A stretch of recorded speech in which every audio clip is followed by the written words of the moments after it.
Okay, we are live, according to the little thing that just flashed up on my screen. So hello, viewers. Oh, look, Luke's already in the chat. Quick off the mark. Good to see. And we're supposedly going to see an AIDSy tonight, although there's always big gaps in communications from him. But yes, an hour and a bit ago, I sent him a reminder, and 40 minutes later, he replied and said, "Oh, yeah, how exciting." And then I sent him the link about 15 minutes ago and haven't heard from him since. So we shall see how long it takes him to actually get here. And hello to you too, Fox of Fate. How's it going? Just as I started, and again, this reminded me because this happened in the last live stream, but I just noticed it as I started my drink, which is very green. It's very, very green. It's like Cotty's Cooler Cordial with some actual bits of lime down the bottom, and it just looks grey. And that happened on Tuesday night. I had some bottles that were green, and they just looked grey. That is, I don't know what. It's making me look even pastier than I really am. But I was really surprised at how false that color is. Very weird. And hello, Miss Foxification and Musical Aviator. Good to see you. Yeah, look, I know it doesn't look green. I know it looks grey. And I really want to stress, it isn't slightly green. It's very green. So this is showing really false colors. Weird. Which actually, on a related note, I on a whim ordered a new webcam. I'm actually using the built-in laptop webcam. I did buy a webcam a little while ago, which is probably just here, because I never tidy up. Maybe it isn't. Maybe I did move it. Wait, what's that? That looks like a, yeah. But I wasn't really impressed with this. No, it's a Logitech one. Supposedly HD. So I think it would just confuse things if I tried to compare this one and plug it in. But probably by next Tuesday's live stream, I'll have the new webcam. And it's interesting because it has a built-in ring light, which is why I got it. It might make the colors more natural, because something about the lights here in the kitchen has always just made me look really washed out. No, my suspenders are not green. That's actually giving a fairly true color of the suspenders. But like, where is it? Over there, there's like some orange juice, and that's the right color. It's just not. And okay, to the human eye, outside doesn't look blue. That's still, it's the last of the naturals. Okay, yeah, that's all green out there. You know that? It's very, very green out there with bloody things growing, and it doesn't look green. It's very weird. I don't know if when the natural light's gone completely, if that'll change. Oh, PBR, you flooded out. That sucks.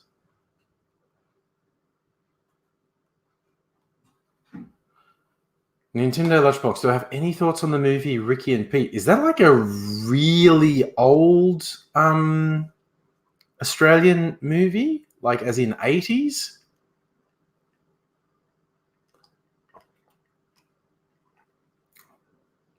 Because it rings a bell, but I don't know the movie at all. Wonder what happens. Am I going to fuck everything up if I plug this webcam in? I'm going to see. There we go.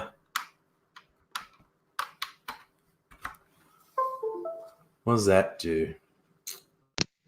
There you go. Swap cameras. Can I swap cameras?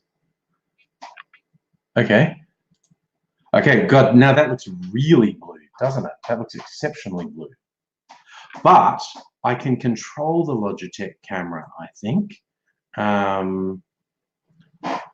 Let me see. Get the webcam software. That looks absurdly blue. Webcam controller.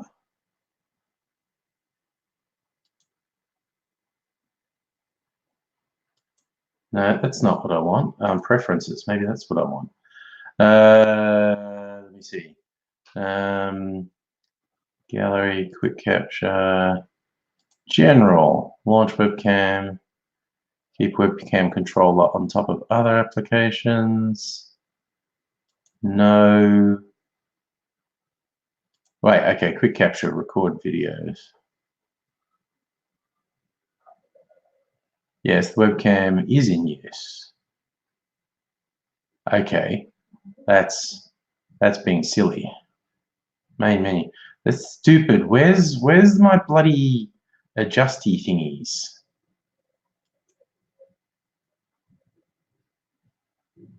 Right, well, that's just ridiculously, yes, I look like I'm in Avatar, I agree. I'm going to switch back to the laptop webcam. There we go.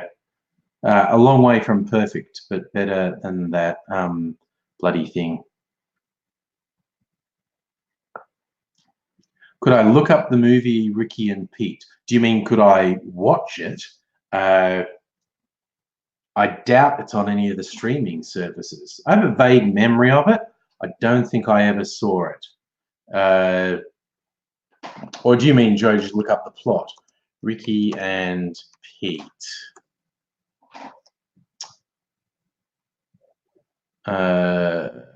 Drama action.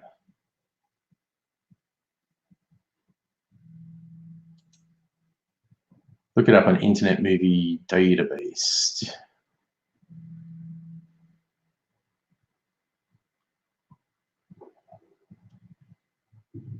Yes.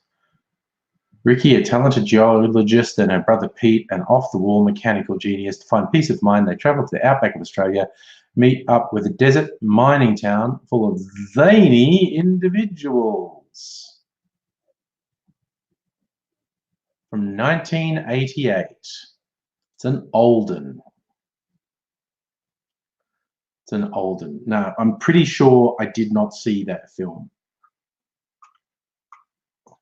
I did see a lot of Australian films around that time.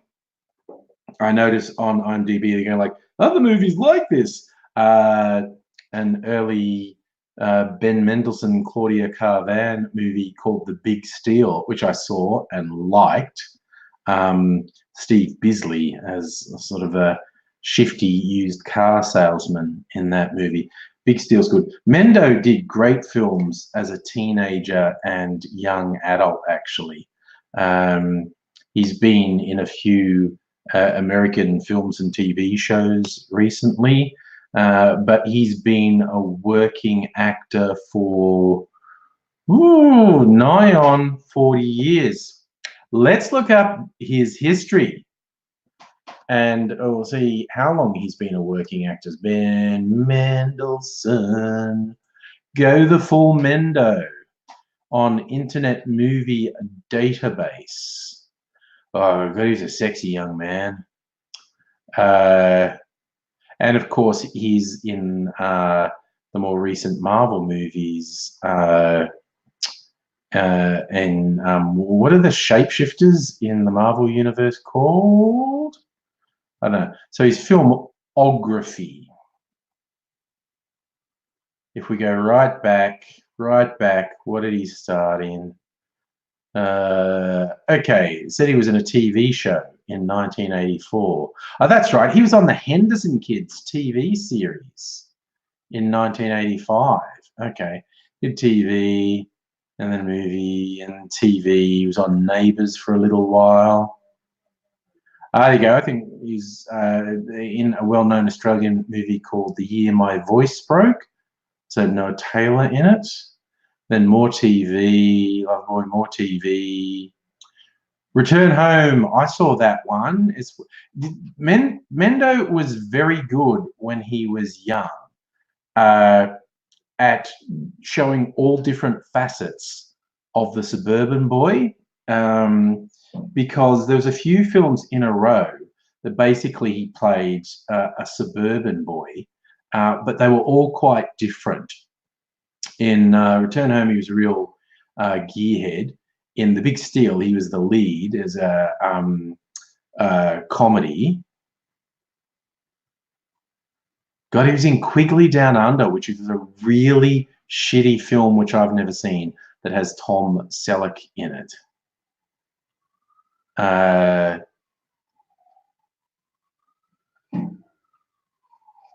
Yeah, but that's right. God, was Idiot Box that much later? 1996.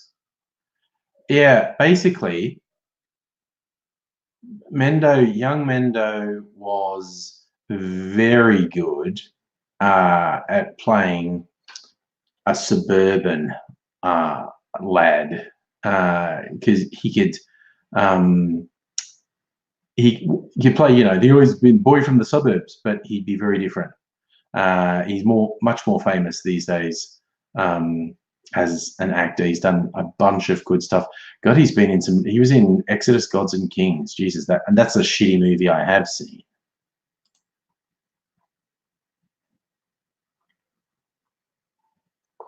Jeremy, you think Australian films have a very B-grade feel?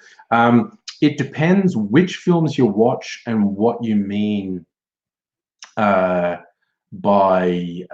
B-grade feel. If you want to think, while we're talking about Mendo, one of the most masterfully made Australian films of the last decade, in my mind, was Animal Kingdom, about an Australian crime family. And everything, the script, the acting, the cinematography, the soundtrack, the sound design, everything about that movie was A+. And they properly resolved the story. There is this real fucking problem with Australian films.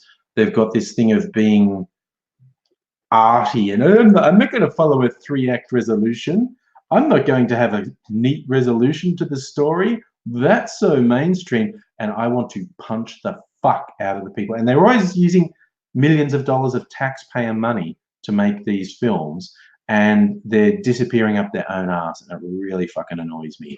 But Animal Kingdom did not fall into that trap. Animal Kingdom was fucking great. Okay, Jeremy, good example, Tomorrow When the War Began. Well, it wasn't great. It wasn't a great film. I would agree with you on that Tomorrow When the War Began was not a great film. There are so few films made in Australia these days, for good bloody reason. And you're right, PBR. Kirk Douglas made an Australian film, The Man from Snowy River. I was somewhat astonished when the news started circulating today. Kirk Douglas died. To me, the big news was yesterday Kirk Douglas was alive. That was a surprise to me, quite honestly. That's something I wasn't expecting. James in New York, it's snowing. Hell. I think parts of Australia are going to flood tomorrow and Saturday. Not so much where I am, but up around New South Wales and possibly Queensland are going to get an absurd amount of rain in a 24-hour period. So there's probably going to be flooding, which is great. We go from bushfires to flooding. It's fucking awesome. PBAI, very loosely based on the Pettingill crime family. Really, the only link to that was when one of the member of the family is killed by cops, they kill some cops in retaliation. And that was the thing that this real crime family in Melbourne did, killed some cops in retaliation for a family member getting killed. Nintendo Lunchbox, did I see the kids show Little Lunch? I honestly can't remember it. Doesn't mean I didn't see it, but I can't remember it. Sorry, you said, Luke, you watched a bit of Question Time on TV. They act like monkeys. Yeah, dude, I can't bring myself to watch it, really. Same, I can't bring myself to watch Q&A on the ABC. It's just Fox, you've been getting rain since Tuesday. Apparently, it's going to really bucket down tomorrow and Saturday in a lot of places. See if I can find some details. Where is news? Okay, heaviest rain in years. So here we go. When is this from? Okay, it's already happening. Flash flooding has inundated parts of western New South Wales, with heavy rain falling on some drought-ravaged areas. I thought it was tomorrow. It was like yesterday. Oh, this is around my hometown. A trough has delivered welcome falls near Cobar, Burke and Ningen, given some to farmers around Dubbo, Parks and Moree. 10-kilometre stretch of the Kidman Highway is underwater between Cobar and Burke. Yep. Towns including Dubbo, Canamble, again, if you're not an Australian, these town names, some of them are hilarious. Dubbo, Canamble, Dunedoo, Gilgandra, Walgett, got 20 to 40 millimetres. And the rain's going to keep going for like 5 days. But we're not getting it into the Murray-Darling Basin, which was where we could really use it. And the rain's moving down Australia's east coast. Yep, okay, flash flooding warnings today. Yeah, so parts of New South Wales and Queensland are at flood risk all through the weekend.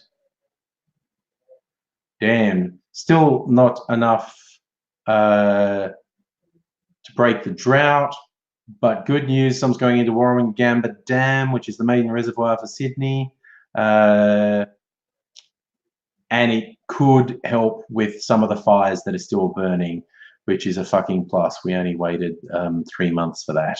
So yeah.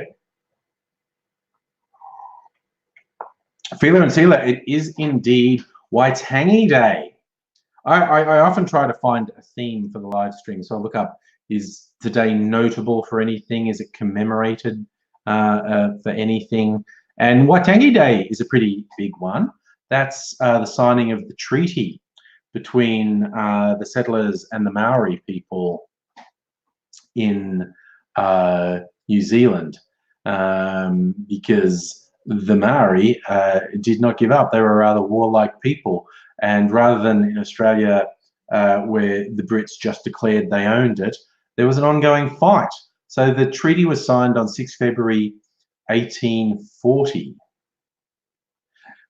Notable for how much the British fucking broke the treaty.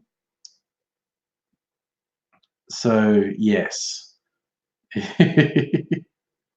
It's only been a public holiday since when? 70? Well, that's a while. It's almost 50 years. It's been a public holiday for almost 50 years.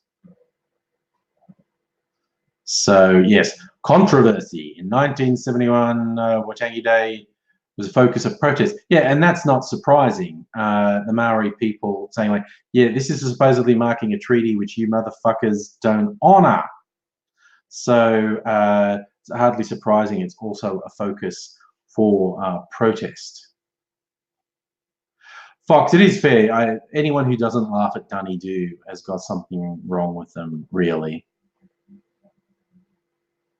Feeler and Sealer, it was a sham. Yep, it is. But, you know, it's a fucking step above Australia. I'll tell you that what. At least it was a treaty. Like the US, the treaties might be dishonoured on the regular, but at least there was a treaty. We still don't have a treaty in Australia because colonisers never thought they needed it. Actually, oh, look who's rocking on up, waving his little hands in the air like he just don't care. When you smile. Two-ranga-ranga, two-ranga-ranga. Two-ranga-ranga, two-ranga-ranga. Think it over. Oh, yeah, think it Dexies, or it just got over. stuck in your head? What? Been listening to Dexies, or it just popped into your head? Just pops his into my head. Every now and again, I think of hoorah, hoorah, hoorah, hoorah, yeah. Come on, Arlene. Oh, come on, Arlene. You know what I mean. I don't know the right words from there, but I know what everyone, when we were fucked up, was singing. Yeah. Now, well, it's Waitangi Day, which is treaty signing day. I don't care about that. I don't care about that at New all. Zealand songs like, what's his name? No, remember Dave Dobbin with the song for the Foot Rock Flats movie, Little Slice of Heaven. My love is blue, it's a slice of heaven. Funny, you know, half of New Zealand loves that song, Slice of Heaven. Yeah. And also bloody Wouldn't You Like to Be, the other big song out of that. But half of New Zealand detests that song. Well, that's how that sort of got thing a clear line. You've got a clear dividing line of New Zealand between the ones who love it, the ones who hate it, thinking it's cultural vandalism. Yeah. Anyway, it's interesting. You should whistle a couple of lines of it to find out which New Zealander you to speak to. So look, I'd like to say happy Waitangi Day, but it's not always, because the English version of the treaty and the Maori version of the treaty little bit different. And the difference basically goes along the lines of this. All you can see is the provenance of the chief. Yeah. Now, the New Zealanders or the Maori take it to mean that all of the lands with respect to Victoria are the property of the chief. The English take it to mean all of the lands with respect to the chieftains and the people of New Zealand are the property of Victoria. Thereupon, little does disagreement. the fulcrum of the difficulty arise. And has done ever since. And did so 4.5 years later, when, fuck me, can you believe it, a milk shed was being made. And it just went into the Maori lands, and the Maoris went, you can't do that. And the British went, yeah, we can. And they went, no. And to everyone's fucking credit, right, the towers and the guns didn't come out straight away. They went, no, we'll take this to arbitration. And they took it to arbitration, and arbitration went, no, because blah. And then the Maori lawyers, dressed in their fineries, their proper bloody feathered fineries, you know. And I don't give a fuck which court of the land you're in. You see engravings of these lawyers, yeah? The ridiculous part is they're almost wearing almost the same wigs. And this is the thing that really blew away the English. This is why the English took on the Maori legals, right? Because the wigs are almost the same. And so when the Maori lawyers came up and said, look, here on the treaty it says blah blah blah, and you had these poor bastard translators melting down in the middle, trying for half an hour to explain what line meant, and another half an hour trying to explain what line meant, and then trying to flip that across. And so these hearings would last for days. And then they all of a sudden realised we got ourselves a problem here. We got ourselves a problem. should be fixed by guns. Yeah, should be fixed by guns. And the Maoris couldn't agree less. Yeah. So they fucking were happy to do the shoot on too. Yeah. Treaty of Waitangi. Bit of that going on.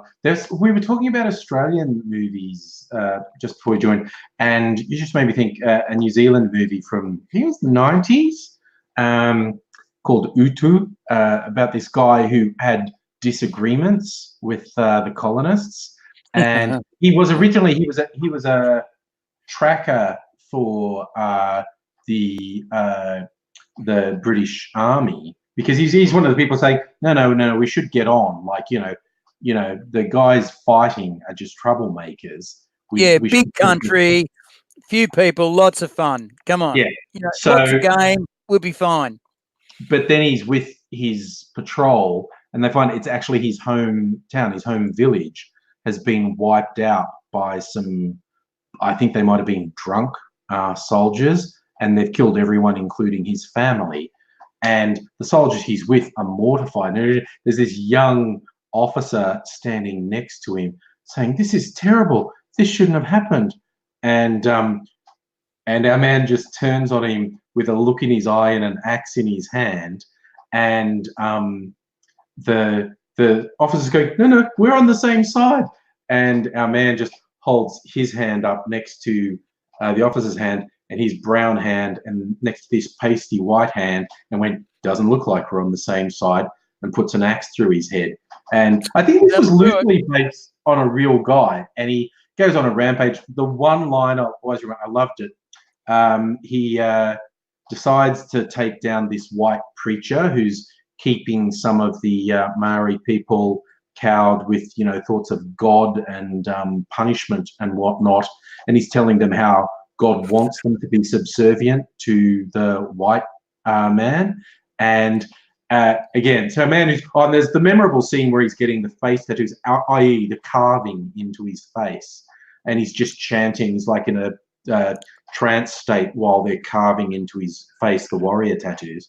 And then he shows up at the church, and the preacher's, and because he's in more traditional clothes, and the preacher's like, "You get out of here, you dirty man!" And he's walking up, sort of saying what a piece of shit the preacher is, while doing a war dance with two axes as he walks up the aisle, and the preacher's fair shitting himself and goes, "Oh, you're an animal! You kill a defenseless man!" And he pulls a gun, like a fucking musket pistol, out of his belt and just hands it to the preacher and goes, "There you go, fair fight." And the preacher goes, "Oh," and sort of is pointing the gun at his head, and man's got no gun, he's just got axes. And the preachers go, "I'll do it."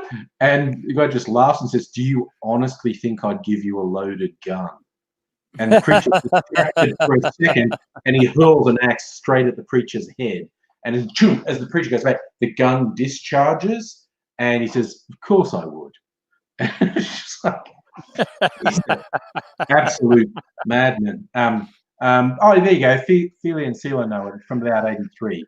I probably saw it when we were at college, in fact, early days of home video release. I remember two stories of hearing about I can never remember the proper name of the face tattoos. Sela might know it, but yeah. The proper name of the face tattoos. You only get them once you've done something. Once you've done something that is worthy of the tribe and your people and your spirit. So, Tomoko. Hey? It's called Tomoko. Tomoko. Okay, a Tomoko, and so there's three sort of designs. Yeah. So there's people, tribe, and spirit, and you got to remember that a lot of Maori people got converted to Christianity. No big deal, because the spirit remains, and even today, you see these guys with Tomoko with half a with the half-faced Tomoko, Yeah. it means that they feel like their work is not done. Right. Yeah. But that the community feels that they deserve all of the Tomoko. And you'll see these guys with an empty patch of a crucifix in their head, because at the center of the head is Christ Jesus and all of the works. And I've seen a guy when I was in New Zealand with a Tomoko, full Tomoko, with a crucifix in his head. Yeah, you take his sermons fucking very seriously. Shit. Because every single one of those lines were Yeah. tapped in. Yes. Every single one. Listen to Have this you ever... explanation. Sorry. So listen to these little bits of explanation I found. You're saying they all have meaning, but yeah, the difference between tattoo and moko. Tattoo's based on a Tahitian word, and that's marking the skin with ink and needles, whereas moko is scarring, so it's carving into the skin. Does getting a moko hurt? Yes. Yes. Needles Yes, are it forced into does. the skin to insert ink into the puncture, so it's inevitable that it will hurt, although some people have a higher tolerance for pain than others. And this is I my do not. favorite bit of the story. Why is moko applied to the bottom, as in bum? Aesthetically, the bottom is a very sensual area to look at. It's like, why do you get this carving on your bum? Because it's sexy. It's a Chicks sexy. dig scars. Let's just put it that way. Chicks dig scars. Oh, Also, PBR only too. just got the YouTube notification for live stream. 30 minutes in. There you go. Better late than never. Hi, Safa. How's it going? Hi, Safa. How you going? Yes, it's a mysterious world. Who knows why YouTube does and doesn't do things. Actually, what I was thinking, that story I was saying about from that movie, Utu, about he's working with the colonists and someone wipes out his family. That's a fucking recurring story. There's a famous Australian resistance fighter, Windradine. That's basically his exact. He was near Bathurst, and that's basically his story. He was working as a tracker for the fucking soldiers, and when he was out one day, he comes home and finds out some pricks have killed his family.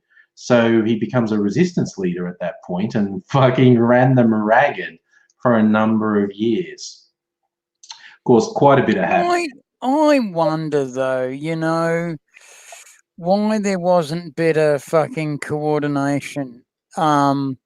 Hey, guys, we've got this kick-ass tracker hunter.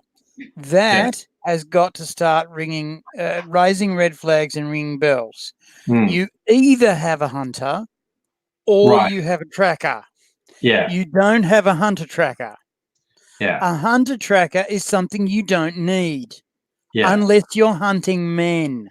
Yeah, and he was apparently pretty good at that. Once they pissed him off, he revealed a bunch of skills in that area. Right now, the thing that's interesting to me is at that time, at the time of Windradine, they knew that. They knew that. They knew that you don't need a hunter and a tracker. You have a tracker, and the trackers. Why didn't you make the trackers hunters? Right. The trackers were to track animals, and you send a hunter that way. And then the tracker finds another animal, and you send a hunter that way. And then you find, that's what the trackers do, right? The hunters, they go off hunting animals, and they could be gone a day and a half. And then they have to know what they're killing, how they're killing it, how to get it back, right? Think about this. You're on your own, you just shot a cow. You can get that back. That's a big animal. You just carry it on your shoulders. So that's a hunter's job. Tracker's job is to track the damn thing. Hunter's job is to get the damn thing. If you're a hunter tracker, you're effectively wasting one or the other, or you're doing something that requires fucking a little bit more in the way of skills. Hunter trackers were very, very thin euphemisms for hitmen. And they would hunt animals and track animals, absolutely. And in fact, fuck, hunter trackers would say, Jesus Christ, I hope. Well, they wouldn't say Jesus Christ. They'd say, other name. I hope that I'm only ever called on never to use my particular skill set. I hope that never happens. I hope that I only ever hunt animals. Didn't happen like that. Every few months it'd be like, I think Gunnamelly doesn't have to come back today. Didn't he run off? Yep. And I don't think he needs to come back because he's been circling around and trying to interdict for ages. Okay, I'll see you in about a week, boss. Okay, bye-bye.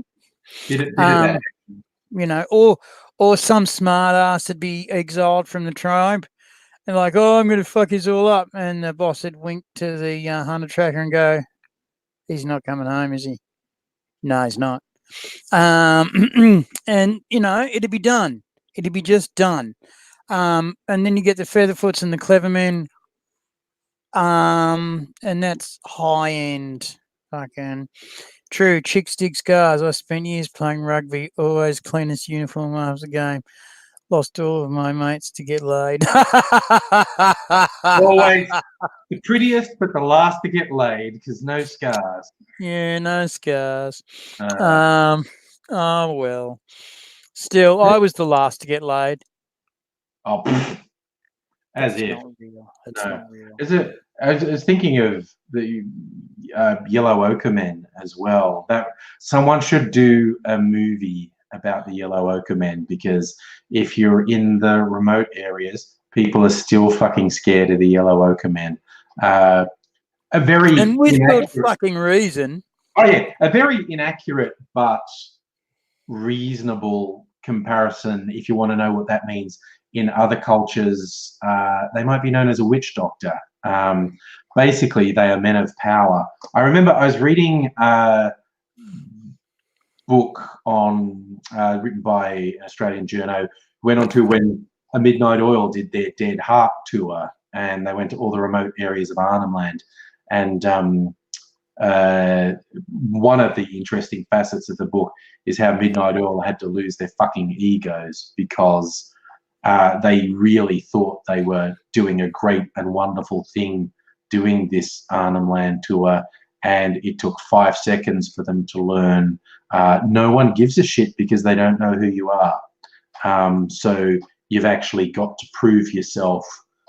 You've got no reputation to coast on. But because they were touring with Warumpi Band, and George Warumbu from Warumpi Band sang the original version of My Island Home, one of the fucking great Australian songs. He was notorious for getting in trouble, getting into interfamilial scraps, and he had to avoid certain towns because certain people were threatening to spear him. And there was the, I forget what the official name for it was. It's the Indigenous Games that happens in Alice Springs, I think. The old skills, spear throwing and whatever. And it's like a big picnic day at the local race course. Everyone's there. Everyone's come from hundreds of miles around. It's a big day. And this is in the 80s. And someone runs in and basically is yelling, "The Yellow Ochre Men are coming! The Yellow Ochre Men are coming!" And the entire fucking showground emptied in about 5 minutes. And it turned the Yellow Ochre Men weren't coming. They didn't show up. But because the white fellas stood around going, "What are the Yellow Ochre Men and why is everyone buggering off really fast?" And no one showed up. But yeah, George told them later, like, no, that would have been really bad if the Yellow Ochre Men had actually shown up, because they were coming to get. George thought they were coming to get him. So he was probably the first one out of the showground. but because he owed a debt to someone or several someones. I think he had a bit of a habit of getting on the wrong side of people. But because also the other thing to here that we forget to pop in is there's a non-complicated political system going on. It's not complicated. It's a feudal system with a bicameral house. Imagine your Liberals and Democrats. yeah, Sorry, your Democrats and your Republicans / Liberal Labor / Tory Labor. all Right. of these. Imagine that. Yeah. Right. Run on a family basis. Yes. Okay. So as one family gets the ascendancy, they are the king of the tribe. Yeah. Nation. Yeah. Tribe nation. As the other family gets the ascendancy, they are the king of the tribe nation. Yeah. Right. Anyone in the ruling class of the government, the ruling class of the government can do anything they want to anyone in the lower ends of the tribe, because they're not even in government. Okay. Yeah. And there are ways and means to show your status within your the Bloods of the Crips, and basically one of the more horrible things is that someone in third or fourth order power can go into the house of someone of very low status and say, your 12-year-old daughter, I shall have her now for my sexual pleasure. Leave. And everyone's got to get out of the house, and he can do whatever the hell he wants. Nothing will come of it to him, but the message will get out that he did that to her, right? The message will get out. And therefore the power will be shown to everyone. So the only way out of that is to become a warrior. The only way to become a warrior is to go through the warrior tests. The warrior tests require you to be a man. The man tests require you to be initiated into the manhood. Most guys are initiated into manhood. Really, only 20% of guys aren't initiated into manhood. So 80% of men are initiated into manhood. Okay, then you can go into warrior initiation. Of the 100% of tryouts, 10% make it, which mean they survive. 90% of them die. And of those last 10, they select 2, meaning the surplus, they don't have anywhere to go either. They die. They're executed by the last 2. The first job of the final winners is to kill the other 8 guys in their squad. Remember, they know these guys from the first 100. They've known these guys for a year. They're their brothers in arms, and they are told by the officers, go and kill all your brothers now. Do it today, because if they kill you back, they'll take your spot. And it's not an easy game to play. And so they do that, and they're now warriors. They are now been lifted up out of the hunter-gatherer class. Above and next to them, notice how you're going to get a lot of that above and next to. Above and next to them are the priest class, the yellow ochre Right. men. Yeah. And the priest class select out of the warriors, the Featherfoots. They are they're warriors who are already special forces, who are taken on to the more spiritual aspects of the tribe. So the more full-on aspects of tribal life on a spiritual level. Now, remember that this is Australia. Nothing is done because it's pretty or clever or nice. Everything is done because it's useful. If it is not useful, it is gone. You don't live in a continent where nice is going to help you. It must be practical. So your spiritualism must be practical. So if you are told spiritual secrets, they must be practical. And so these Featherfoots are told spiritual secrets, and they are the highest trained warriors of the land. So there were stories of Australian settlers and travellers seeing Featherfoots who would jump up 3 steps in the air and disappear. Yeah. There was this great story, I found, or not found, I heard. My friend said his mother, young woman, was living on a farm, and she went out to the chicken coop to get the eggs once the chickens had been let out. And she opens the door and she sees all the feathers underneath there, and she sees a strange lump, and she realizes there's a man sleeping there. And she realizes it's a black man with feathered shoes. And she goes, well, that's Featherfoot, and he needs to sleep there. So be it. A man needs to sleep. I'm just going to fucking walk away. Here I go, walking away. So she comes back. There are 3 chickens missing, and neatly on each of their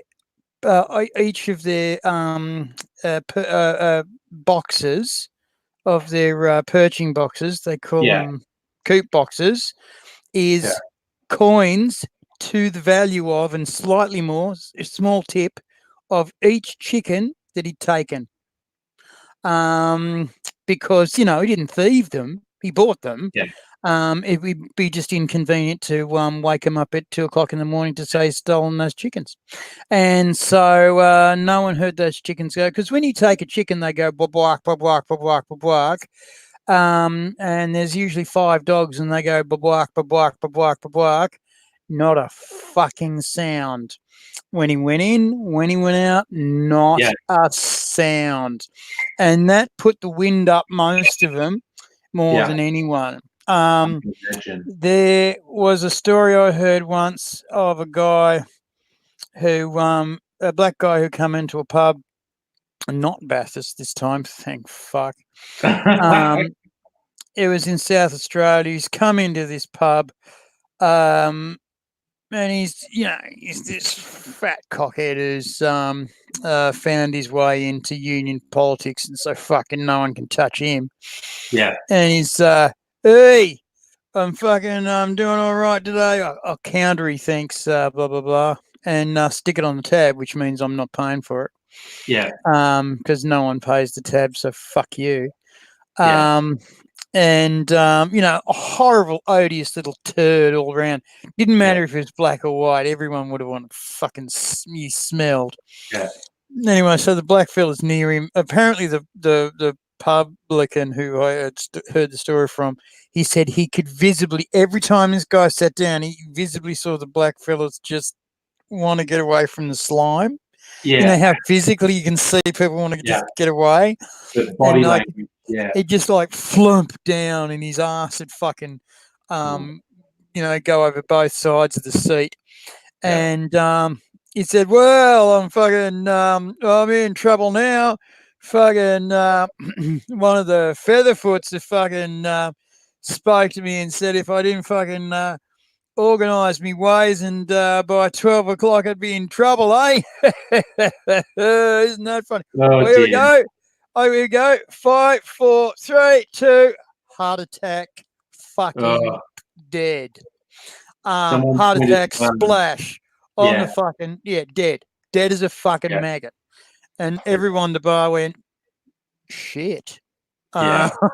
Apparently, all the white guys and all the black guys went right. Yeah, and he was big and overweight and unhealthy. there you go. There you go. That's probably a simple explanation. That's what happened. He was big and weight and unhealthy. That's exactly what happened. Yeah. That's how it went down. And the fact that it went down to the second means nothing. No one wanted to think about that. No one wanted to think about that side of things. The ironic thing apparently was when the cops turned up and the yes, I have a little bit.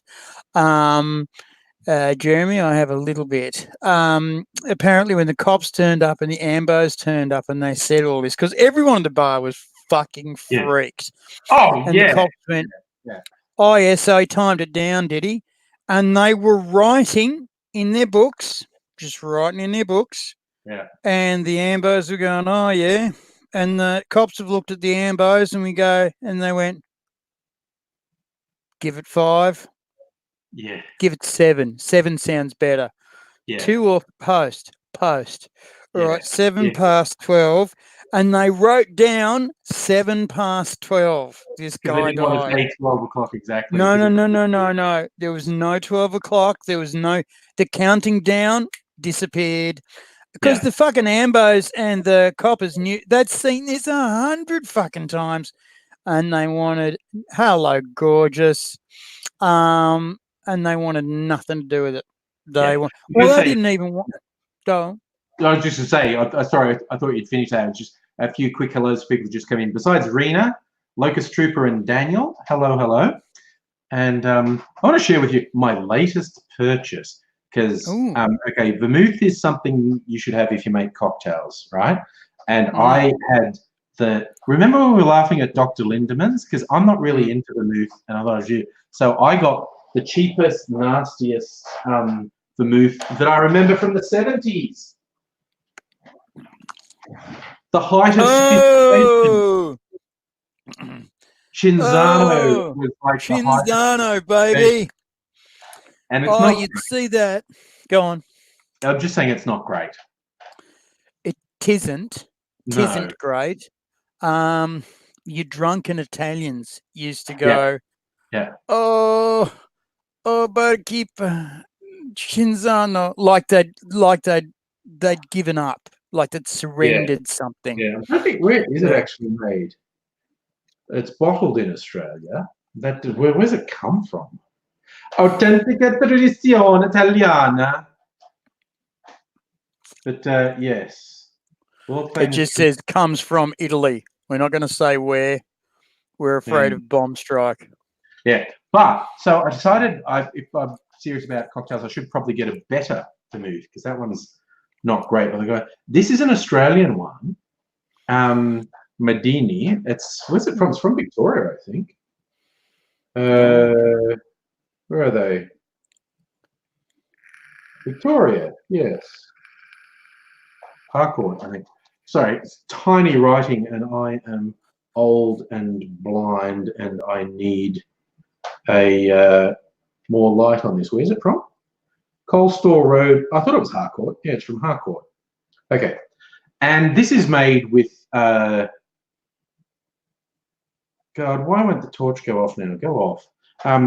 Made with Australian botanicals. They're saying it's got strawberry gum, wattle seed, river mint, sea parsley, and other native specimens. And I was just doing a little taste test when you're, and it's amazing. The aroma and the richness of the flavor is absolutely amazing. So I've gone up. You can continue your story. Well, I'm going to make a very Aussie cocktail.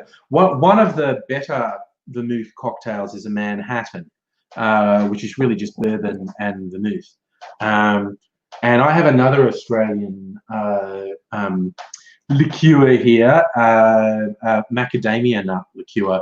So I'm going to do a bit of a variant on a Manhattan. I guess we could call it an Aussie goes to Manhattan. You could call it That's Not a Knife. Yes, that's not enough. That, oh my God! See, I couldn't come up with a better name than Aussie in Manhattan. No, That's Not a Knife. That's what this drink is called.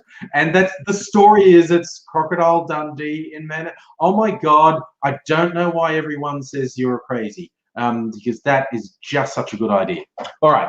So we're Thank going to you make very much. I'm not a crazy. What I was going to say about the black pillar, yes. the Borigine, the indigenous Yes. black fella. I heard a really good song the other day called Red, Yellow, Black. Oh, yeah. It got nothing but one guy saying red, yellow, black, who sounds like he could hurt you. And it's got synthesizers and come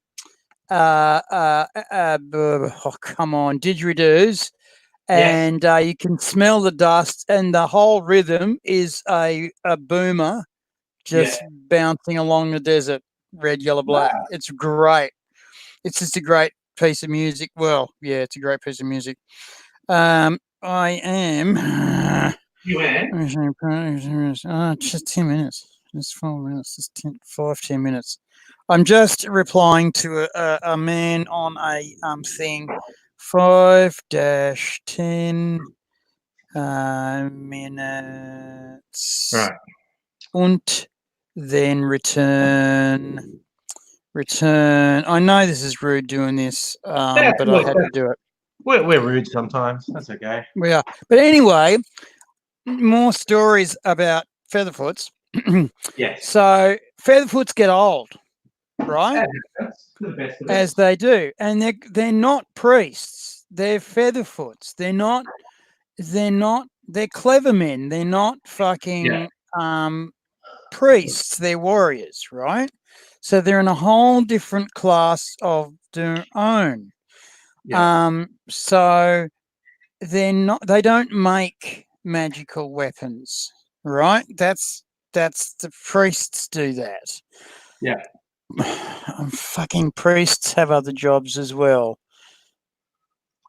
I'm not going to go there. It's too complicated. Yeah, you've heard me do this so many times when we're talking about Aboriginal or Indigenous stuff. It's like, no, that's too complicated. Let it go. So you get these old bloody featherfoots, and part of their thing is they go to the farm. They train the young guys.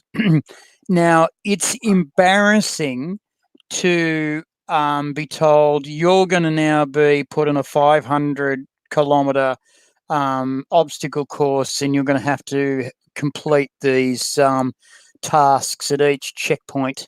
And you're to meet us back here. Now, the people who have to go out and make those checkpoints are, of course, the old guys. Yeah. The old guys do that. And so, fucking 100% of the times, the young guys come back going, okay, I'm fucked. And the old guys got out there before us, set this shit up. Yeah. Rested and fucked off before we even got there. Yep. And we know that because the fire was still warm when we got into camp. Yeah. Shit. These guys are pushing 60, 70 and 80. And we are all in our very early 20s, late teens. And Jesus. Oh my God. And when they're very, very old, these guys hello lads. Hello, Kia Marina Black. Here you go. When they're very old, they're consulted. Sometimes there are very difficult problems. One of the very, very difficult problems is that there is distance basically between the people who need something done and the person who needs it being done to. Yeah. And or and this is the most difficult thing is an ultimatum. Yeah. Right? If you give someone an ultimatum, you do this or else, all right? Yeah. Or you do this and this will happen. You do that and this will happen. That's very tricky because that's 16 points of play all at once. What if they half do it and get delayed? What if they were almost got to get it done, but got stopped? What if another fucking force came into being and stymied the whole fucking lot because no one was watching? What about all of that? Well, what you've got to do is you've got to get your whole bunch of featherfoots in a circle to effectively watch all of those variables and to deal with all of those variables so that you can bring your ultimatum down to binary outcomes. Now, big deal. Well, fuck me. You find a corporate fucking strategy meeting where that's a fucking non-trivial fucking matter. You point me one of those, okay? So these guys would be sitting in the shade discussing how this was going to go on, and then they would stop talking for 3 days. No fucking sound. Occasionally they'd drink honey from Australian honeybees, which are stingless, and it's a very syrupy honey. It's almost not viscous at all. It's like putting your hand. Yeah, it's very liquid. It's like putting your hand through I don't know, like a syrup. Yeah. Anyway, so they'll drink a bit of that, and they'll drink water. They won't speak. They'll occasionally nod to one another, and then at 4 o'clock in the evening, nothing. Complete trance. And then at 6 o'clock in the evening, they'll come back and they'll think, and they'll drink some more honey, and they'll think, and think a bit more. Meanwhile, there's up to 6 featherfoots running around, usually cities. Sometimes, usually a couple in the bush, about 3 or 4 or 5 in the cities, running around. You won't see them, you won't notice them, you won't know what they look like. And then again, basically, some people will get a hint as to what is supposed to go on. And then this is the bit that freaks me out. Then they will do something, and it could be something like paint one of their windows red. Like you see, that pretty paint that you put fucking rain like butterflies and rainbows in. They'll paint one of their windows red.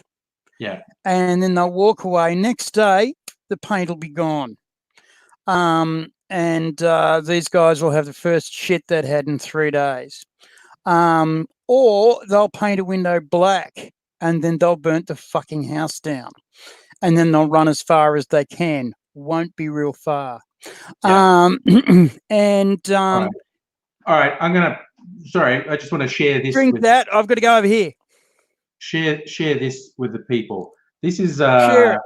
That's Not a Knife, which is all about an Aussie in Manhattan.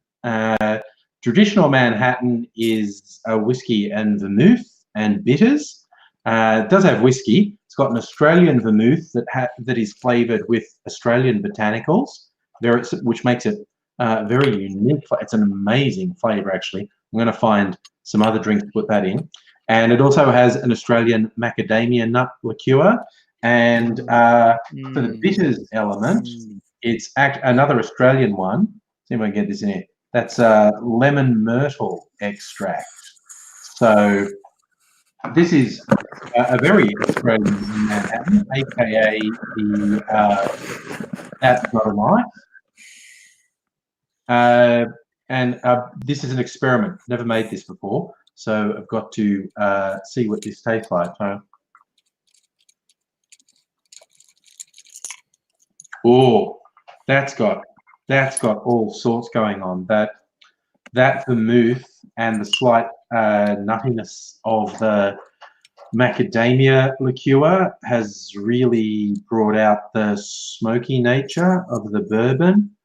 And bourbon's not as smoky as Scotch, which actually makes me wonder what this would be like made with Scotch, because Scotch is smokier than bourbon.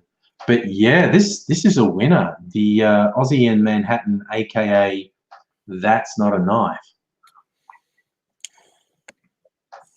Oh, this is a knife. See, here's the thing. A lot of cocktails, particularly in shitty bars, are just really sweet. In fact, half the time they're just fruit juice with some sort of alcohol. You can't even taste any of the alcohol. There's no character in the drink. And I like sweet cocktails. I make sweet cocktails, but variation is good. So this one, it's not quite, I suppose it's a little bit bitter. It's on the bitter end of the spectrum, cocktail-wise. But it's very good. Like I say, if make all sweet cocktails, it gets boring.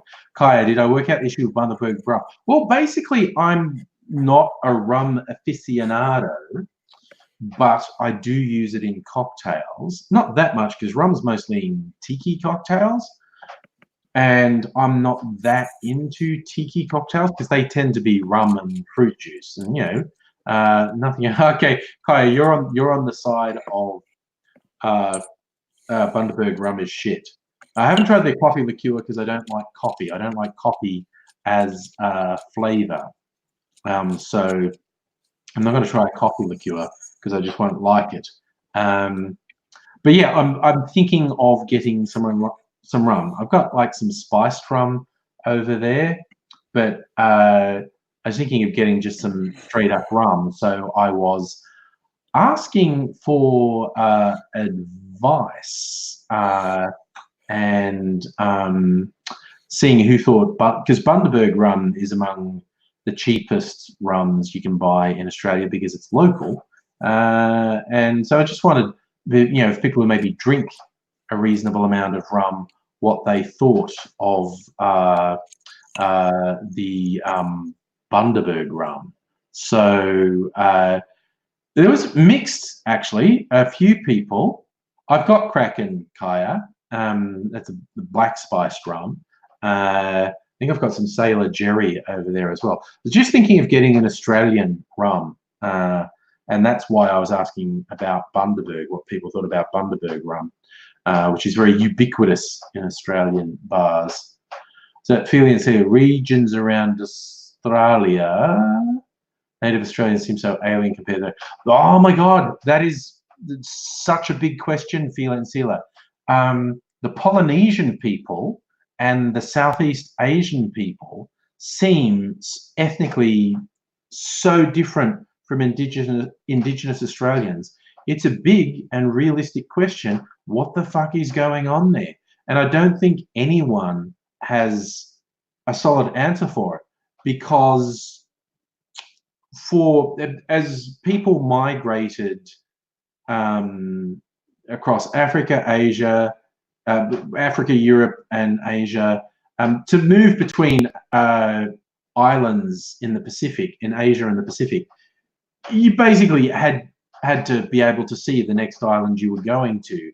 And Australia is not visible from any of the other islands. So somehow, at some point, a viable population of people that could end up populating an entire continent landed in Australia thousands, if not tens of thousands of years before we have any solid record of people being seafaring to that extent. It's like an impossible journey for enough people to land on the Australian continent to form a viable population. It's just wild. There's no good answer for it. It's absolutely wild. Lisa, you're a Bundy fan. Okay.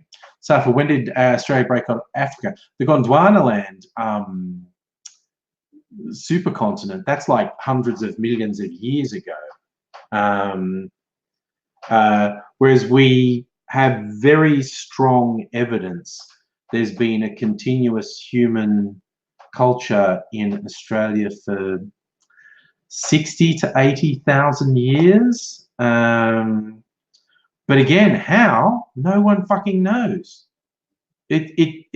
There's questions that just aren't answered about how the fuck did people get here. And I don't think we have a good answer for it. Like a stripper, you're half Filipino Polynesian? Cool. Bobo, you like Bacardi 1.5. Oh, that's right. That's like 151 proof, isn't it? Is that 151 proof? So it's like fucking 75%. Is that right?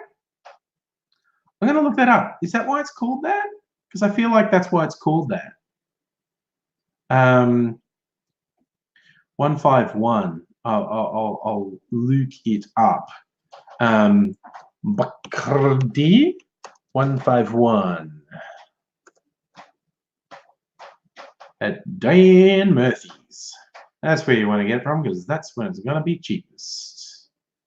You all stars, what is it doing that? I hate it when it does that.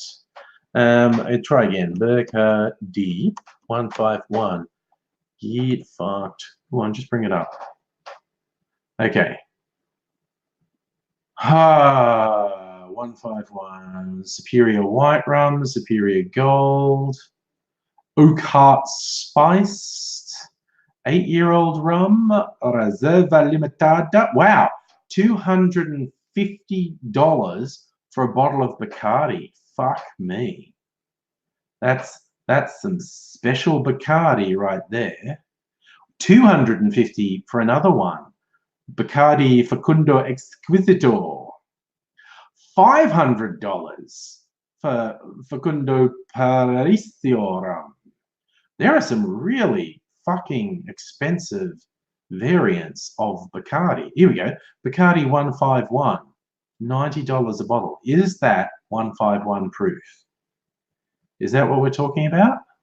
Warning, flammable. Yeah, that's 75.5% alcohol. Fuck me. Wowzers.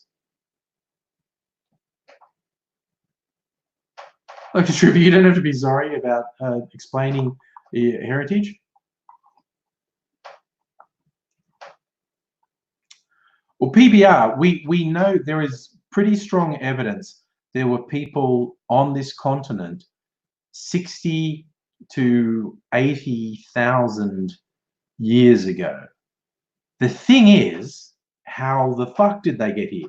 Because we thought about, you know, the evolution of humans, Africa into Europe, into Asia. It's like there's a way where you can track how that movement happened. And even through Asia, when they could see the next island, they could, you know, do a short boat. But no one knows how people got to Australia, because apparently someone with a reason had a reasonable number of people have a successful sea voyage thousands, if not tens of thousands of years before anyone appeared to have been able to do that. So it's very strange. Why is rum so expensive in Australia? It's just, why is alcohol so expensive in Australia is basically tax.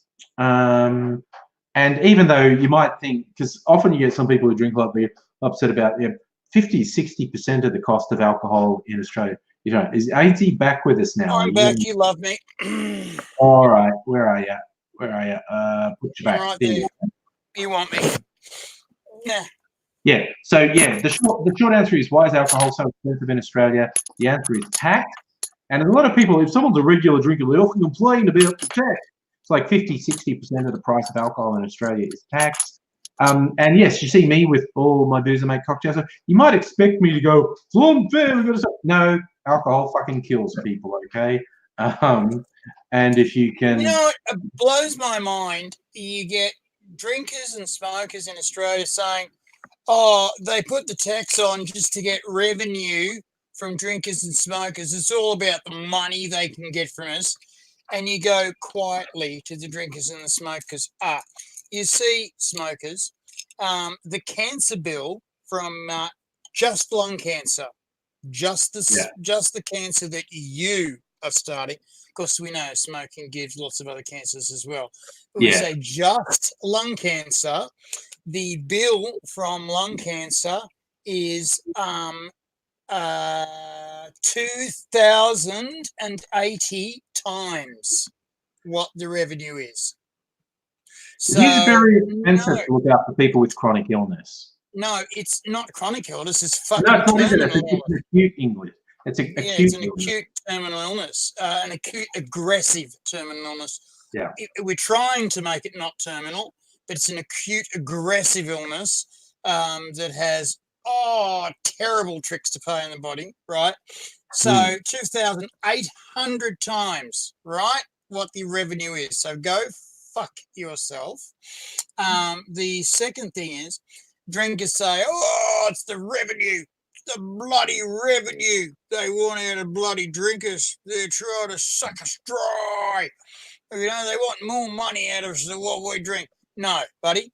The chronic illness that comes from you is 180 times basically what you're drinking. Now, why only 180 times when it's a massive fucking problem? Well, it's only 180 times because it's very difficult to draw out from those numbers the numbers of simple heart disease that we get from diet and no exercise, and simple heart disease that we get from chronic petrochemical lifestyle. So it's hard to just simply drag it apart. And the next big trick and spin the wheel of alcohol is that it causes 20% of the physical injury in this country. Yeah. If we're not talking violence, we're talking car crashes, we're talking industrial accidents, we're talking fucking domestic, not abuse, but accidents. Domestic accidents. I flipped a fucking knife and it fell in my face. Yes. I can't believe it. It just happened. Right? Bollocks. I should have invited you to one of our gigs in Australia. I completely forgot. I just done 7 days across Australian museums. Oh, bollocks, Archie. We would have been down for that, Archie. We would have been down for that, dude. Yeah, we would have been up for that. Okay. Archie's coming back next year. So fucking hit us up, brother. Hit us up. And give us 6, 3, 2, 1 month, and then we could start getting some rolling happening. And if you have some spare downtime while you're in town, maybe I could organise a cocktail party. That's all I'm saying. Organise a fucking that's not a knife for you, bro. That's not a knife. Sounds you won't have ever had a that's not a knife. It's a good drink. AD Chris and that type. This is basically an Aussie in Manhattan, hence the Crocodile Dundee reference. Again, for those who missed it, traditional Manhattan is bourbon, vermouth, and bitters. So this did have bourbon, but it had an Australian vermouth and an Australian macadamia liqueur and an Australian, for the bitters, an Australian one, again, lemon myrtle extract. So lots of incredibly unique Australian flavors in it, and it's a fucking good drink. Oh God, you know what? I'm just thinking things that would go well with this. Like I've got a chocolate liqueur, creme de cacao, be like a dessert, macadamia and chocolate. Macadamia and chocolate. That'd Oh, be creme de good. cacao and macadamia. And then, you know what else you'd put in? A What little else would bit you of put in? Grand Marnier. Oh, I don't have Grand Marnier, but I do have orange liqueurs. I could either Lines, you know. I could either put Cointreau or Drambuie in. They're both. Either. All right, I can do that's. I was thinking of something else, but you now that we've come up with that one, so Mac. I might even put a splash of, if I put Mac and creme de cacao and Drambuie, that's going to be quite sweet. So a splash of the vermouth for herbal. Yeah, that was why I was thinking the Grand Marnier, because it'd like cut out from the bottom all of your total sweetness. It'd like give it a bit of a at the bottom, and it'd give you a bit of grrr, bit of something's on fire. Yeah, it's worth a try. I'm going to try. So PBR says Archie's Toastocracy video is hilarious. I'm going to find that while we're talking before I forget. Archie Toastocracy. What comes up if I search that? Yeah, okay, there's Archie's channel.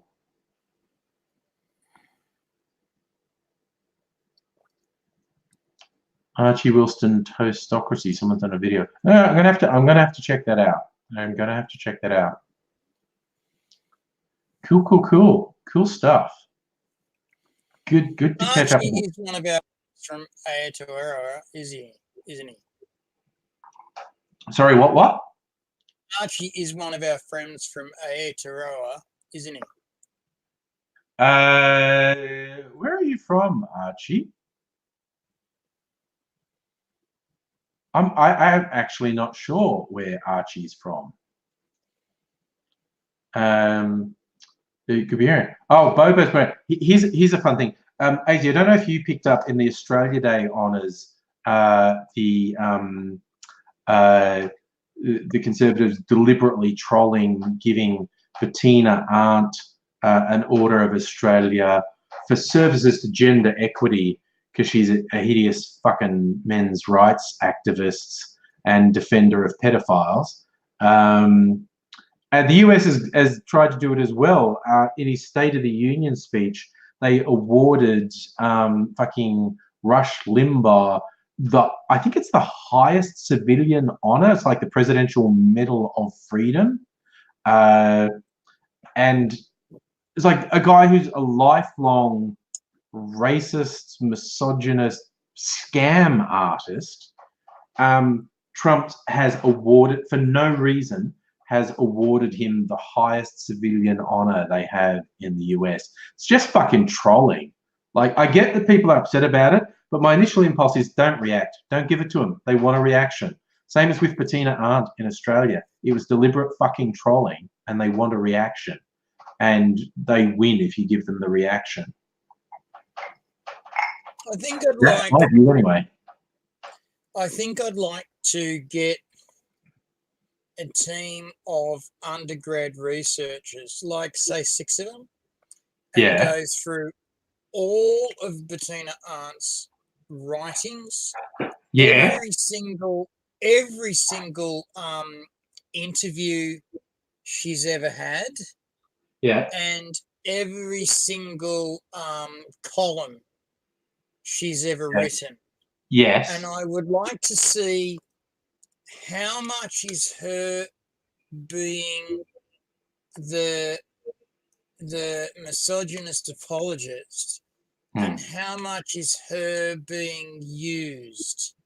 No, up until the last 10 years, you would have said she was like a left-wing pro-sex feminist. It's just as she's got old and bitter, she's decided she hates feminists and is actively supporting the extreme right wing, to the extent where she gave a sympathetic interview to a convicted pedophile who raped one of his students and boasted about it afterwards. And she talked about these girls and their sultry ways ruining men's lives.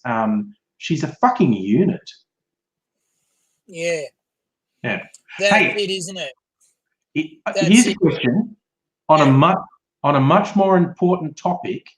In terms of if I'm going to mix this, the mac and the chocolate liqueur, I've got a few options I'm looking at here.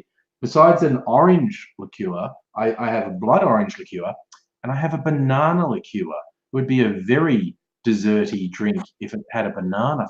Be like a banana, but that's like banana chocolate and nuts. It's a banana. Oh, okay, banana chocolate and nuts. You won't find me drinking such a thing. No, you won't. No, you won't. Because I want my fake banana flavour yeah, in a little fake banana coloured a yellow that you won't find in nature. I want that out of a lolly bag. yeah. And I want that diffused in liquid MDMA. That's Okay. what I want. There's a colour you won't find in nature. Yeah. That's a colour you will not find in nature. Yeah. But I remember going around to all of my father's Waggy builder friends and seeing Vok on the dresser or where the booze was kept. There was always Vok. 70s, 80s Australia. And it came in this weird half shell, sort of a quarter circle bottle with an oblong base and an oblong. Imagine an oblong bottle coming up into a quarter circle shape with crenellations on it. Not crenellations, but with indentations on it to make it sort of look like a shell. And that was your Vok bottle. And no one was ever allowed to have Vok. I was particularly never allowed to have Vok. We were never allowed to buy Vok. It was just this weird thing that people of other countries had, Vok. Yeah. And then, of course, I found out it was a brand name, and then I found out that it was, in fact, a liqueur, and then it was usually a creamy liqueur, and it was particularly a particular flavoured liqueur, and if you wanted to buy the particular flavour, then you had to make the particular flavoured cocktails, and we weren't going to have any of that in our house, because if you couldn't make 186 cocktails with it, then you weren't going to have it. And it's best off if you have the straight drink as the straight drink anyway. So stop asking me for 50 cents. What do you want to give me 20 cents for? Stop trying to give me $100. To me, this is 70s, 80s Australia Vok. Yeah, Vok. That's the last of my creme I'll have to get some more on the weekend. Hang on, can you just? I'm going to try an experiment. Like, don't make me go away. I'm trying to experiment. The experiment I'm trying to try is this. I'm going to put my window little. Not that little. Oh, I guess it better be that little. There. Yeah. Oh, I see. There's another one there. I didn't know that one was there. But what you're doing doesn't affect how you appear to everyone else. No, I know, right? I'm not trying to be a shit. I'm just going, that's got to go there. Right. See, I can do that now. You've got to go away. Now what I want is a whole new one of those. See, what I'm trying to do is I'm going to try and find the Vok bottle of the 1970s and 80s. Okay.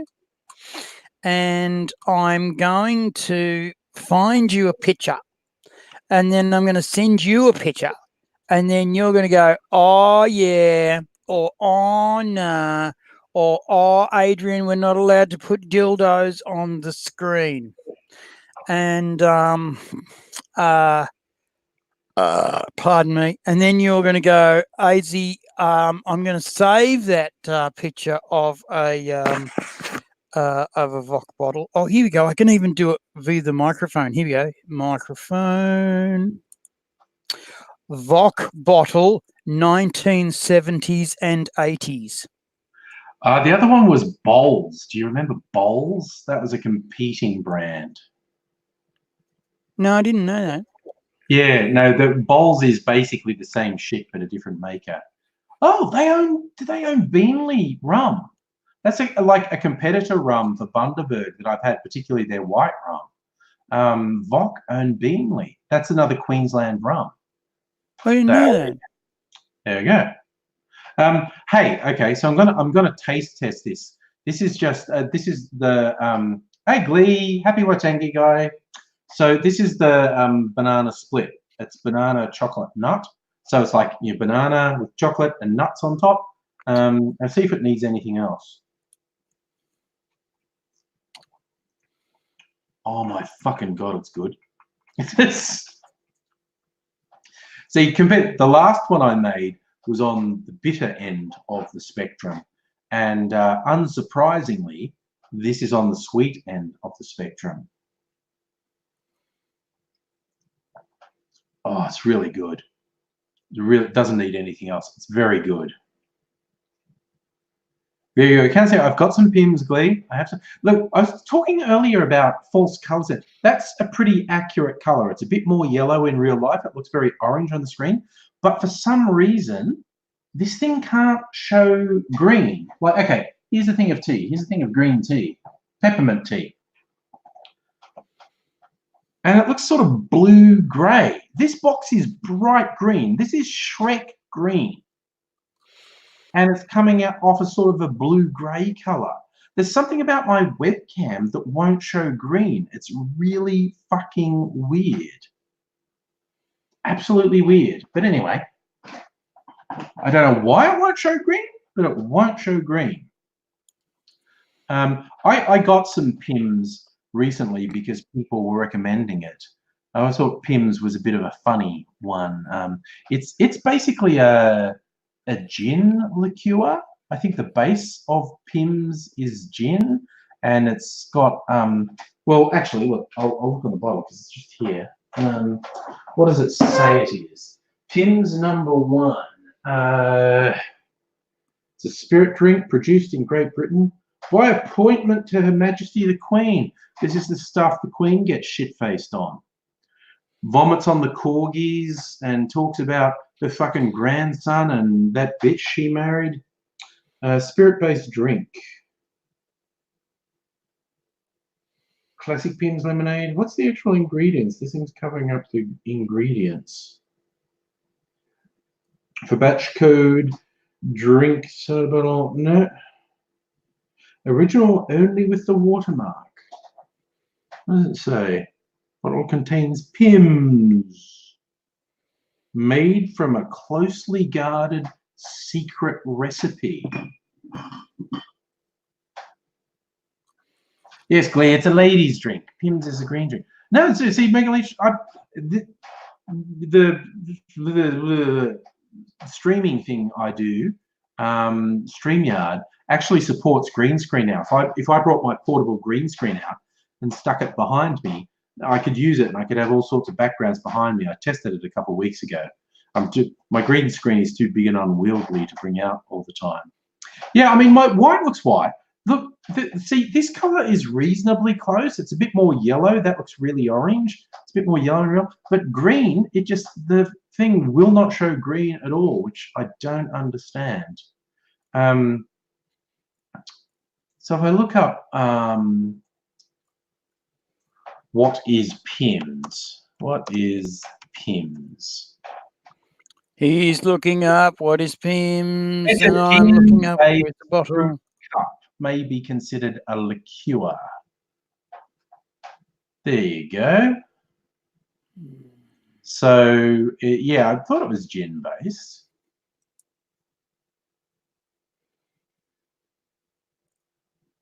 Yeah, so, okay. Oh, this is it. This is because that's called Pimm's number 1, which I think is like the only one you can get. Pimm's number 1 is based on gin. Pimm's number 2 was based on scotch. Pimm's number 3 was based on brandy. Pimm's number 4 was based on rum. Pimm's number 5 was based on rye whiskey. And Pimm's number 6 was based on vodka. I learned something tonight. I learned something that I did not know. And I feel better for it. I feel like you are really absorbed in your search, AZ. No, I've got it. I found it. I'm just trying to work out how to get it to you. So here we go. I'm opening image. Well, I'm just sort of save. I'm gonna save it. What search did you find it on? Google. Yeah, but what was your search terms? Oh, all right.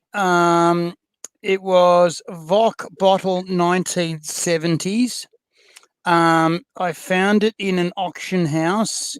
It is Voc Cream de Month, and yeah, I just saw the bottle. You know what I'm talking about? It's that curly bottle. Yeah, and that was 1970s Australia. Yeah. You know what I'm talking about, don't you? Yeah, it's an auction house. Do the kids want to see it? I think so. I think they want to see what we're talking about. Do you know how to do it quicker than I do? Yeah, I just have to find it. Why is it not coming up? See if I can find a better image of it. Do you want me to send you a link? No, I think I found the exact one that you had. Right. It's just showing a really small image. Look, I want to do my impression of the Flash. Okay, you do your impression of the Flash while I share the screen. There. See that black bottle there? That was the 1970s bottle that we're talking about, that weird shape.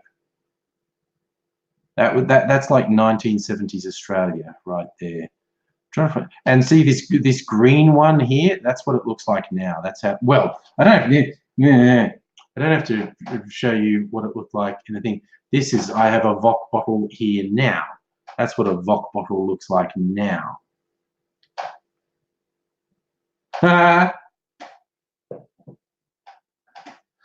Bobo, you're looking at AZ's old channel. There was I did see someone asking the question, what happened to AZ's old channel? He could upload videos if he wants. I think technology just gets the better of him.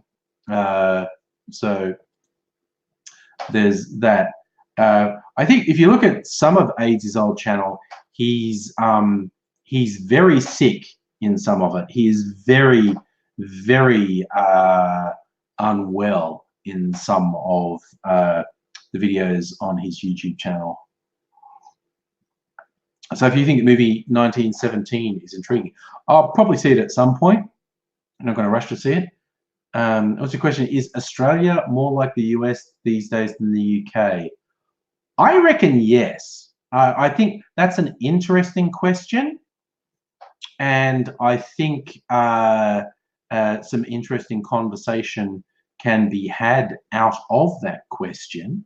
But my personal view, is Australia more like the US than the UK these days? I think yes.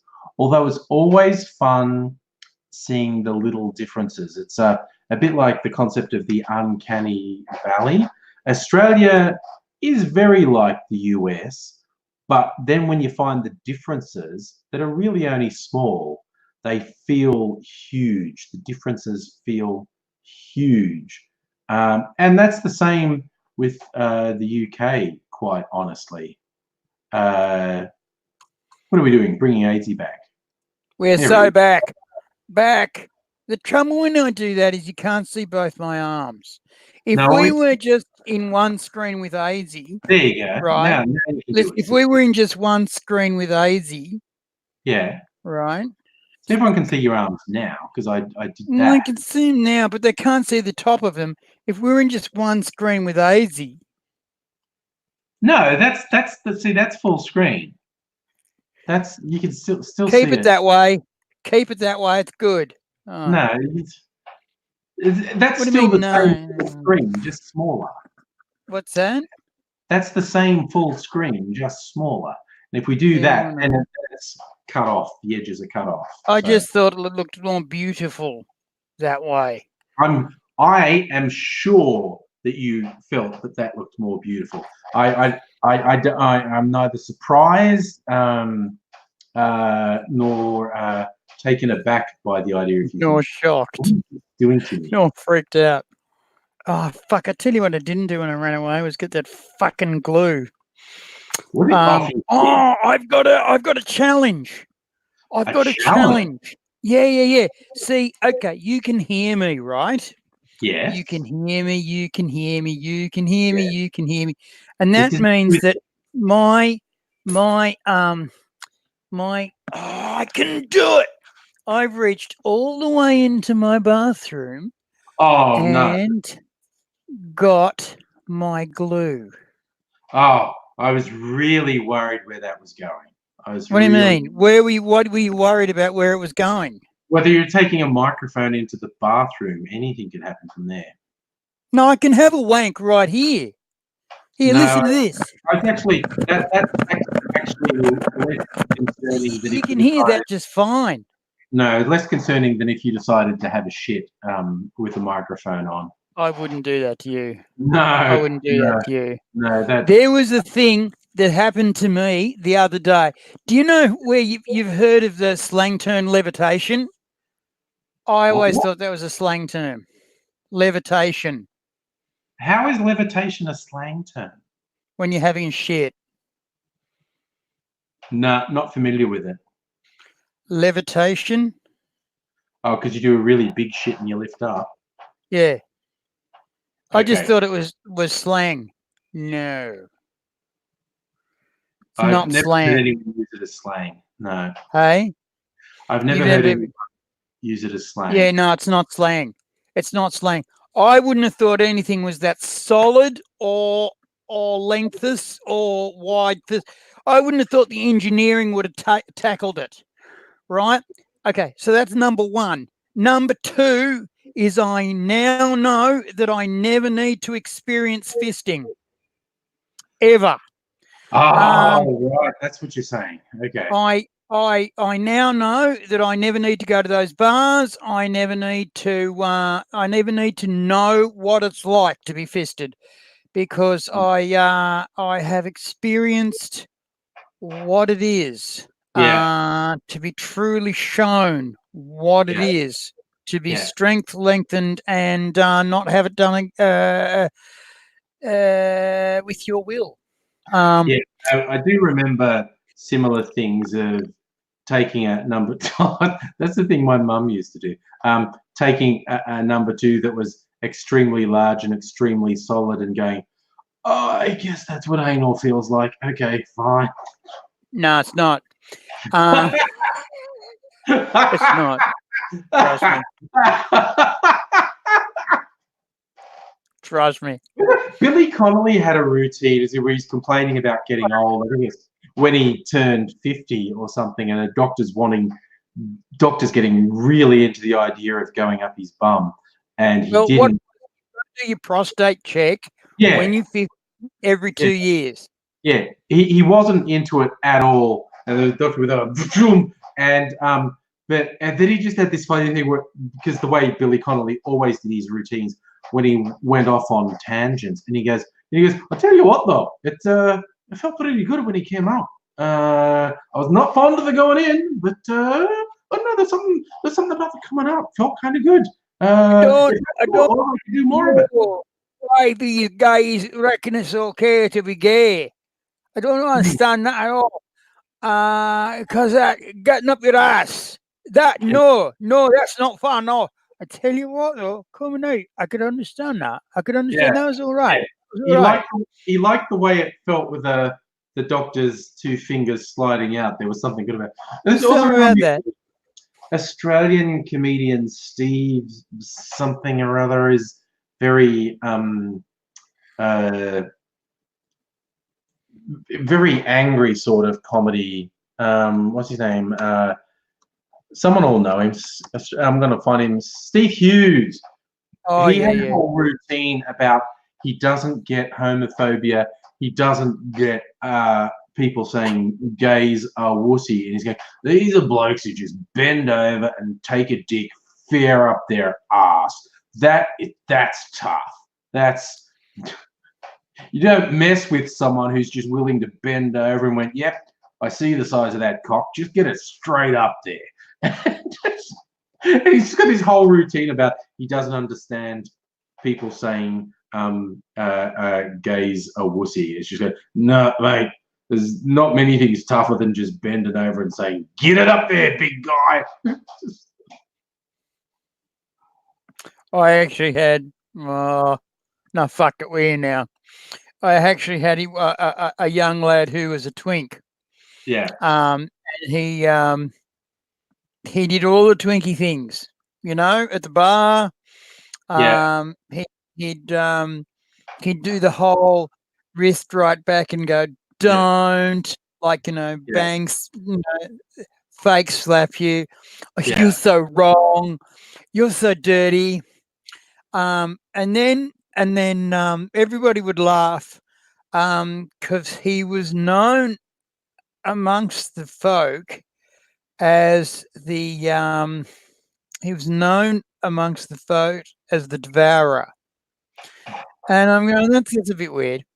And say again? I said that doesn't sound in character, the devourer. Not the devourer. And I'm going, well, I hope I know which end that is. So all right, okay, good. And some of these twinks have been known to pull off some pretty special stuff. There was a guy I used to know in circus, and he used to get every class, right? He would do sword swallowing, and every class he would get twinks in. Yeah. And he'd go, what the fuck is going on here? And one time he got to know one and said, why is there twinks in every one of my classes? He says, oh, because you're known. You're known across the land. And as what? Sword swallow. And he said, well, you're the sword swallower guy, and you teach people how to do it gently, and you thicken up the swords, because he went all the way up to sabers. Yes. Yeah. Because swallowing a foil is pretty good. Swallowing a saber is fucking hello, right? Being able to get that straight throat and no gag reflex. If you take that saber off an Australian officer and swallow that fucker down, that is impressive. Yeah. Okay, so he would teach people how to swallow swords. Now, these boys would go off and use it for circus or whatever the hell else they want. Swallow swords, yes. They would swallow sword. Anyway, one of these guys he could swallow sword, and he could swallow sword. He was a star of the class. He could, throw it down there. And he really only came to 2 months worth of classes and was gone.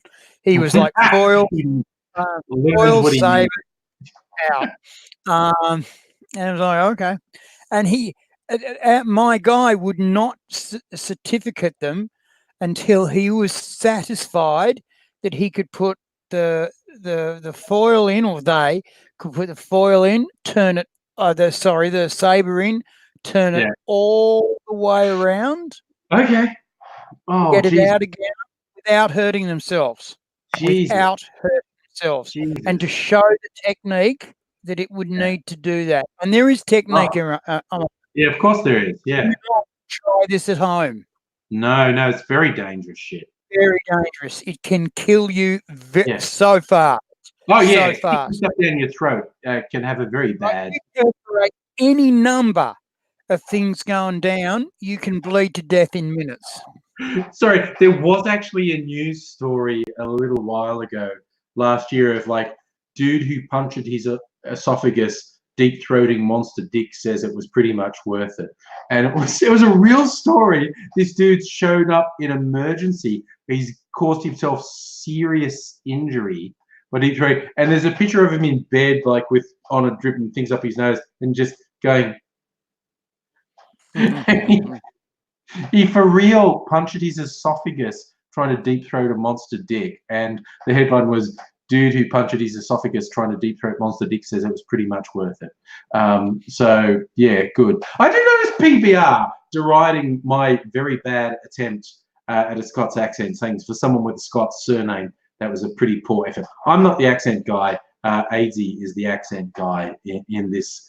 Little thing. I do like speaking about back pain. Celia saying had extreme back pain for 2 days. Didn't know why. Then went for a shit and it was huge. Instantly the pain went away. Then realized it was my first shit for 3 days. Yeah, because it's like you don't realize till you realize. You don't realize till you realize, and the bugger of it is you start urinating more and more and more. And you go, what's going on here? And then you start farting more and more and more and more. You go, what's going on here?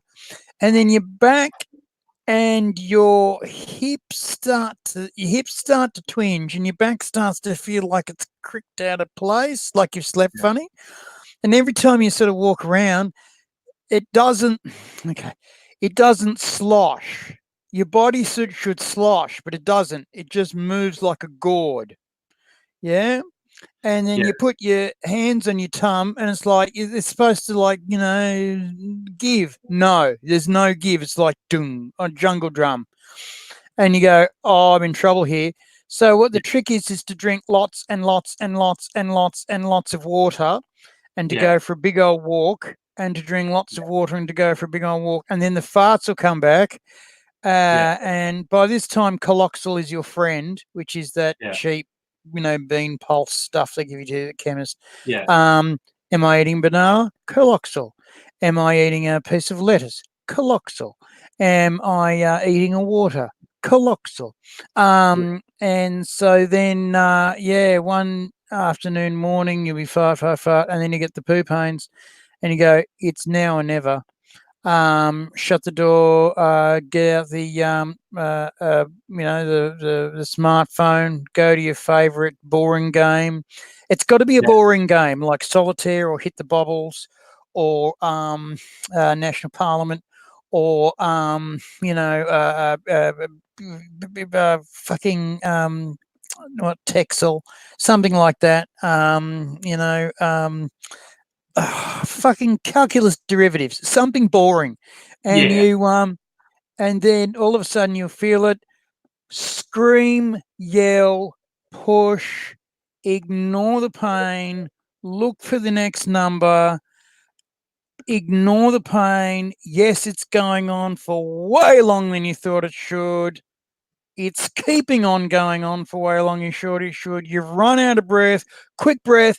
Keep pushing. Another quick breath. Keep pushing.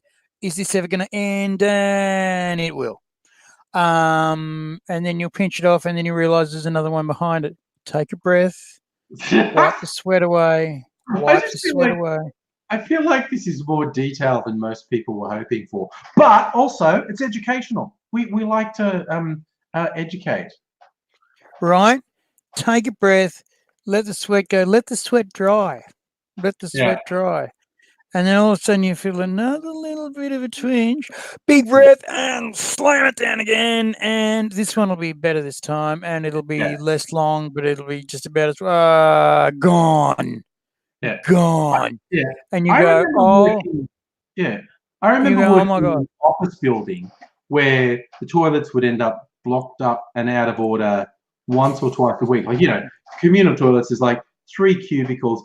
There would be at least 1 cubicle marked out of order every other day. Like, And I was like, I had to be there for a while before I went, are people in here having really bad bowel movements, or is the plumbing just really bad in this building. And I eventually worked out it was just bad plumbing in this building. But there was the moment where you're going like, man, why are these toilets always out of order? As some people in this office having really bad bowel movements, because it's usually one or the other. Either someone's just choking toilets with monster turds, or it's just bad plumbing. And I think I eventually determined it was bad plumbing. But yeah, I was once in a place. I'll say it's mine because it was mine. yes, And I once had basically got rid of a week's worth of backup, and I was crying with pleasure. Yes, there was blood. There was, but not a lot, and I was pleased at that. I was also searching for the obvious risk of what do they call it? Not disembowelment, but prolapse. Well, disembowelment, but prolapse. yeah. I was looking for the obvious prolapse, and there was the tiniest little bit of, and then it just slipped straight back in, and no one cares. Yeah. So I was going, okay, you've dodged two bullets there, and I was, obviously I'd wiped correctly. What was bizarre though, because you know how sometimes, because there's, and I'm not fucking breaking ground here. There's a book on this, the book written by a 7-year-old on this. Normally you'd expect a brown crayon to be happening in a situation like this. No, there was the dot, and then there was ghost. Dot, ghost. You do was the all white, nothing there. Yeah. Nothing there, and you think you look at the you look at the last half an hour, and you go, that's not right. But no, dot, ghost. All gone, my friend. All gone. I don't suffer what age. Sometimes I cramp up after dropping the kids at the pool. A couple of times I've passed from it. I understand. I get it. I've been there. I've been there. You cramp up. Why? It's because your whole innards have been pushing so hard. Your trick there is to basically stretch yourself slightly and then slowly turn to the left, slowly turn to the right, slowly turn to the right until you can feel a fart coming. And don't push the fart. Let it be. Yeah. Let it be. Made me think that there's a quite famous, successful webcomic called XKCD. It's often nerdy, but sometimes not. There was one from a while back where it says, my new hobby is reversing certain sayings. And you have little stick figures, and one's saying, see you later, I'm going to go take a shit. And the other person says, what? He goes, no, I'm literally dropping my kids off at the pool. So instead of saying, I'm going to drop the kids off at the pool when you're doing a shit, he says, I'm going to do a shit when he's dropping his kids off at the pool. Yeah. I basically, so I've dumped this thing into the toilet, and I've gone, okay, I'm in trouble here. And I've looked in there and I've gone, wow. All right. Wow. Okay. So there's oh God, there's two of these things that are as wide as your wrist. Yeah. That are just climbed out of the safety of the water, and who are making a break for the rim. They're way more than halfway up, and I've gone, okay, they are no fucking way going to fit down the same hole. Then the third one, who had for some reason decided to join them, and was shorter than them by 7 centimeters, had basically only stuck up where it was because it didn't have room to be where the other two was.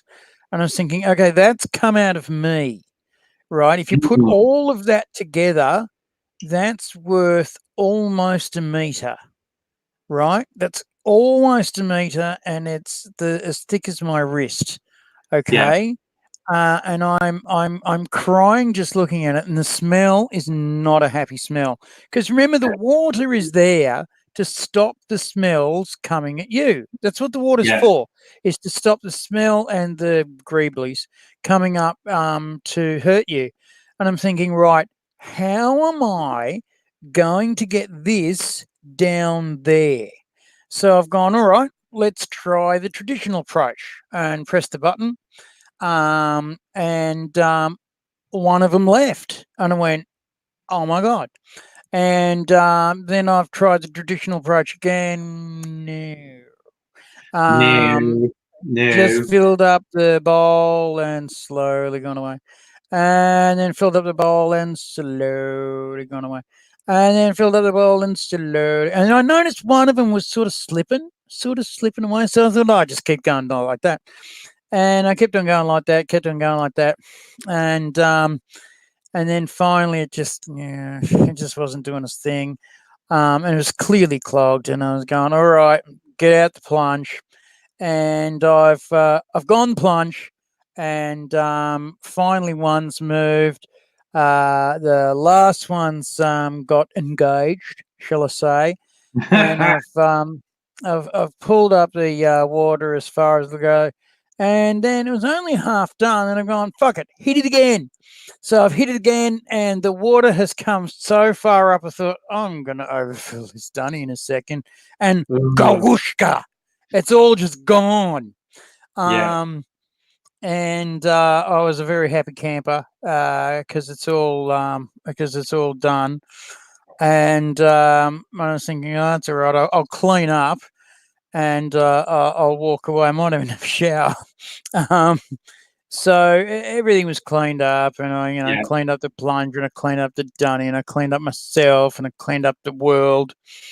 And I went back to what I was doing. And then I got a phone call from my landlady. Hello, landlady. Here you go. Look. You're about to get a phone call from the real estate agents, but I thought it'd get in quick.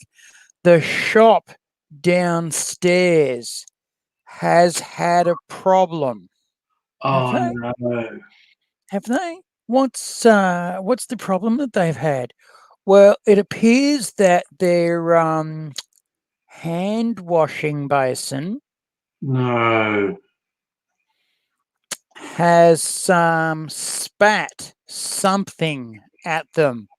And that their toilet has gurgled something and overflown, but gone straight back down again. And I've gone, all right, let me go down and have a look to make sure the plumbing's all right, and then we'll go from there.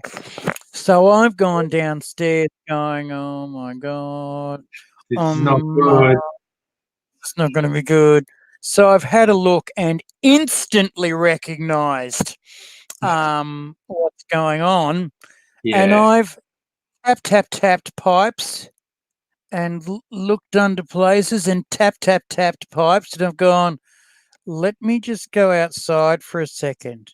And I've gone outside and tapped pipes really loudly. And I've gone, oh, guys, this is not a great thing. Let me just go and see if I can sort something out. As much as I can, and we'll see how we go from there. Okay, I've gone back upstairs and grabbed the boys and said, "Boys, I'm in fucking trouble. I need your hand. I need your help."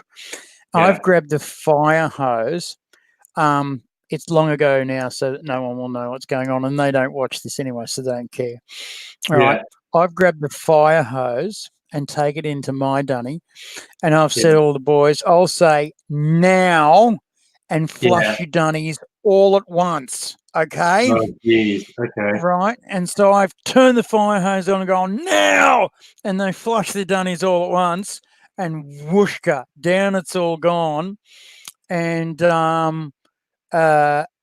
of course, fucking, there's just nowhere for it to go, and fadumph, up it's come again. But then Google, clean water gone away. Magic. Sorry, I said magic. magic, and I've said thanks, boys. Rolled up the hose. Thanks, lads, and gone downstairs. And I said, look, it probably bunched up again, but was at least clean this time. And they've gone, well, yes. And I've gone, good. Good. That means the central blockage is gone. And that means you're not going to have any problems. And if you do, you just let me know. Look, I'm sorry, guys. Yeah, that's just the way it is. The cleanup needs to happen. But beyond from that, you've dodged a bullet here. I've seen some of these blow toilets off the wall. I've seen some of these have effluent push through shops like floodwater. So yeah, you've dodged a bullet here, guys. As much as I don't want to leave people with that, I'm going to leave people with that because it's bedtime. And so, but isn't it good? I got out of shitting all over the shop that I don't like by lying to them, and they had to clean up my shit after I'd done it. Yeah, it's a pretty special thing. Want to fucking win. I want everyone to take that attitude of win with them wherever the hell they go, because I want that to be our life. I shit, they clean up. Yeah, that's fair. It's a corporate lifestyle. It's a corporate lifestyle. Yeah, that's look, that is, as Alexander Dale says, a fairly epic story to end things on. It was pretty epic. So good night, one and all. If you want a toilet murdered, just invite Aidsy around, apparently, and he'll murder the toilet. The poor toilet will get punished so badly. So toilets up too in a big hurry. If you want their toilets to be not a happy place, you ask me now. Yeah, if you want to really punish your enemies, get an AD around. That's what's going to happen. All right, good night, everyone. We'll see you another time. Letting me be on your device. Subscribe to Angry because he's great. Yeah, that's also a good thing. I hope to see you again soon. Click the end broadcast. Bye.